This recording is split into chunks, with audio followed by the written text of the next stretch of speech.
വേർപാട് തീർച്ചയായിട്ടും മലയാളികൾ എവിടെയൊക്കെ ജീവിച്ചിരിക്കുന്നുണ്ടോ അവർക്കൊക്കെ വലിയ നഷ്ടം തന്നെയാണ്. നമുക്കറിയാം 7 പതിറ്റാണ്ടായി അദ്ദേഹം സാഹിത്യ ലോകത്തും ചലച്ചിത്ര മേഖലയിലുമൊക്കെ എത്ര ശക്തമായ സാന്നിധ്യമായിട്ട് നിലനിന്നിരുന്നു എന്നുള്ളത്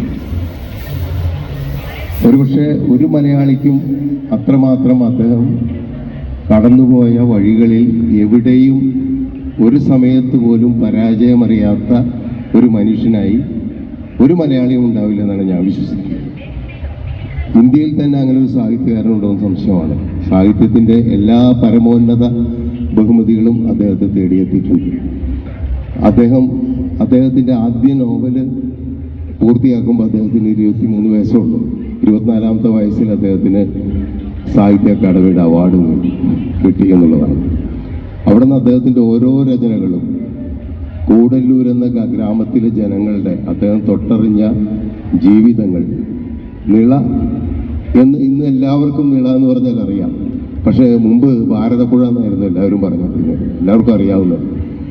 നിള എന്നുള്ള പേര് ഒരുപക്ഷെ ഏറ്റവും പ്രസിദ്ധമാക്കിയത് MT സാറ് തന്നെയാണ്. അദ്ദേഹം തന്നെ പറഞ്ഞിട്ടുള്ള വലിയ വാക്കുകളുണ്ട്. അറിയാത്ത മഹാസാഗരങ്ങളെക്കാൾ എനിക്കിഷ്ടം എൻ്റെ പ്രിയപ്പെട്ട നിളയാണ്. എനിക്ക് ഈ നിളയുടെ തീരത്ത് ജീവിക്കാനാണ് ഇഷ്ടം, നിളയുടെ കഥ പറയാനാണ് ഇഷ്ടം എന്ന് പറയുന്ന ആളാണ് MT. അങ്ങനെ ഒരു ദേശത്തെ അടയാളപ്പെടുത്തിയ ഒരു മനുഷ്യൻ കൂടിയാണ്, ദേശത്തെ മനുഷ്യരുടെ. ഒരുപക്ഷെ അദ്ദേഹം എഴുതി തുടങ്ങുന്ന കാലത്ത് ഈ ഫ്യൂഡൽ വ്യവസ്ഥിതിയുടെ തകർച്ചയും അതിലൂടെ ജീവിതം തകർന്നുപോയ ഒരുപാട് മനുഷ്യരെയുമാണ് അദ്ദേഹത്തിൻ്റെ ആദ്യകാല കൃതികളിലെല്ലാം നമുക്ക് കാണാൻ കഴിയും. അതിൽ നിന്ന് വ്യത്യസ്തമായ ഒന്ന് സംഭവിച്ചത് മഞ്ഞ് എന്ന അദ്ദേഹത്തിൻ്റെ നോവലാണ്. ഒരുപക്ഷെ ഇന്ത്യൻ സാഹിത്യത്തിൽ തന്നെ ഏറ്റവും മികച്ച കൃതികളിലൊന്നാണ് മഞ്ഞ്. MT തന്നെ പറഞ്ഞിട്ടുണ്ട്, എനിക്ക് വളരെ പ്രിയപ്പെട്ട, എൻ്റെ എഴുത്ത് എന്നുള്ള രീതിയിൽ പ്രിയപ്പെട്ട ഒരു പുസ്തകമാണ് മഞ്ഞ്. പിന്നീട് ചലച്ചിത്ര മേഖലയിലേക്ക് വന്നു കഴിഞ്ഞപ്പോഴും അദ്ദേഹം മുറപ്പെണ്ണ് എന്ന സിനിമയിലൂടെയാണ് തിരക്കഥ എഴുതാൻ ആരംഭിച്ചത്. മുറപ്പെണ്ണിൽ നമ്മൾ കണ്ടത് മനുഷ്യ സ്നേഹത്തിൻ്റെ വലിയ ഒരു മുഖമാണ്. പിന്നീട് ഒരുപാട് ചലച്ചിത്രങ്ങൾക്ക് അതേ പ്രമേയം തന്നെ പല രീതിയിൽ വിഷയമായിട്ടുണ്ട് എന്നുള്ളതും സത്യമാണ്.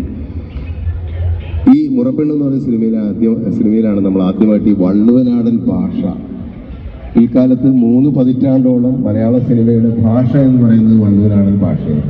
ഈ വള്ളുവനാടൻ ഭാഷയിൽ ആദ്യം തനത് സംഭാഷണങ്ങൾ എഴുതിയത് ആ സിനിമയിലൂടെയായിരുന്നു. പിന്നീട് വന്ന സിനിമകളൊക്കെ തന്നെ വീട്ടിൻ്റെ ആത്മാവായാലും ശരി, ഓണവും തീരവുമായാലും ശരി, ഞാൻ സുദീർഘമായി പറയുന്നില്ല, നമുക്ക് എല്ലാവർക്കും അറിയാം. പിന്നീട് അദ്ദേഹം സംവിധാനം ചെയ്തു കഴിഞ്ഞപ്പോൾ നിർമാല്യം എന്ന സിനിമ, ഇന്ന് നമ്മൾ ഏറ്റവും കൂടുതൽ ചർച്ച ചെയ്യുന്നത് നിർമാല്യം എന്ന സിനിമയെക്കുറിച്ചാണ്. അത് നമ്മുടെ സാമൂഹിക യാഥാർത്ഥ്യങ്ങളുമായിട്ട് ബന്ധപ്പെടുത്തി തന്നെയാണ് ഇപ്പോൾ സംസാരിക്കുന്നത് എല്ലാവരും.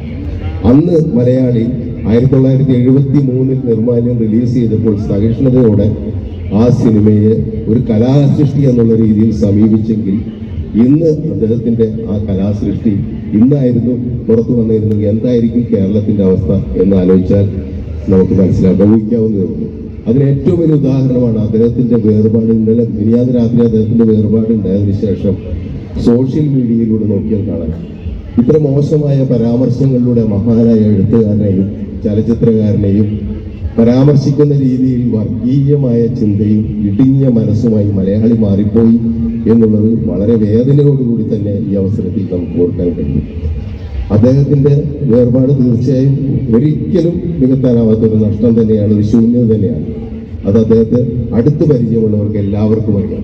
ഇവിടെ ഇപ്പോൾ ഷീലാമ്മ ഇരിക്കുന്നുണ്ട്. ഷീലാമ്മ MT സാറിൻ്റെ പടങ്ങളിലൊക്കെ അഭിനയിച്ചിട്ടാണ്. വിത്തുകൾ നിഴലാട്ട്, അങ്ങനെ ഒരുപാട് സിനിമകളിൽ അഭിനയിച്ചിട്ടുള്ളതാണ്. PTA പോലുള്ളവരുണ്ട്, ഒരുപാട് പേരുണ്ട്. ഇവർക്കൊക്കെ MT ഐഷാത്തുണ്ട്. MTയുമായി അത്രമാത്രം ആത്മബന്ധമുള്ള ആൾക്കാരായിരുന്നു. വ്യക്തിപരമായിട്ട് എനിക്കും വളരെയധികം അടുപ്പമുണ്ടായിരുന്നു അദ്ദേഹമായിട്ട്. TN മേനോൻ സാറിൻ്റെ കൂടെ സഹസംവിധായകനായിട്ട് വർക്ക് ചെയ്യുന്ന കാലം മുതൽ MT സാറെ എനിക്ക് അടുത്തറിയാം. ഒരുപാട് ബന്ധങ്ങളുണ്ട്. ഈ കൊടുങ്ങല്ലൂരിനെ സംബന്ധിച്ചുള്ള അദ്ദേഹത്തിന് ഒരുപാട് ആത്മബന്ധങ്ങളുണ്ട്, സുഹൃത്തുക്കളുണ്ട്. അങ്ങനെ നമ്മുടെ നാടിൻ്റെ മുഴുവൻ അഭിമാനമായ മനുഷ്യൻ്റെ വേർപാട് തീർച്ചയായും വലിയ ദുഃഖം ഉണ്ടാക്കുന്നു. ഞാൻ ദീർഘിപ്പിക്കുന്നില്ല. അദ്ദേഹത്തിൻ്റെ ഓർമ്മകൾക്ക് വേണ്ടി ഒരിക്കൽ കൂടി പ്രണമിക്കുന്നു. Thank you so much, sir.